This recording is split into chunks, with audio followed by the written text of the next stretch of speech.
Le cyberharcèlement, c'est pas si loin finalement que la problématique du harcèlement entre élèves. D'ailleurs, il y a pas mal d'études qui montrent que souvent, la plupart, la majorité des situations de cyberharcèlement sont des situations euh, où il y a du harcèlement dans la vie réelle. Et donc, il prend juste on va dire une proportion, une sorte de caisse de résonance importante dans l'espace virtuel, la plupart du temps des réseaux sociaux.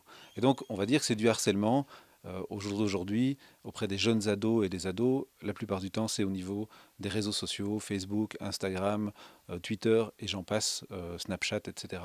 Donc ça se passe sur ces réseaux sociaux la plupart du temps, ou via des SMS et des choses comme ça.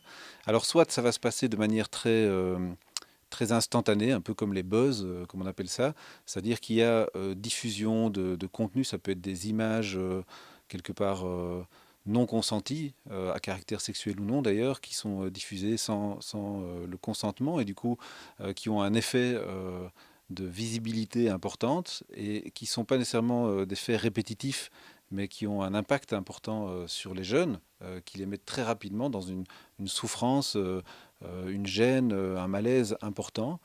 Ou alors ça peut être vraiment très lancinant et apparaît petit à petit comme des insultes, des moqueries, des étiquettes. On pourrit une page Facebook ou un compte avec des remarques et autres, des rumeurs qui sont lancées. Enfin, tout ce genre de manifestations qu'on retrouve sous des formes analogues au niveau des situations de harcèlement entre élèves. Alors, il est quand même relativement fréquent aujourd'hui, puisqu'on parle d'environ 25 à 30% des jeunes qui sont victimes de cyberharcèlement. Et surtout, ce qu'il faut savoir, car ces situations peuvent engendrer pas mal de souffrance et de désespoir très rapidement auprès des jeunes qui en sont victimes, c'est qu'il existe des solutions.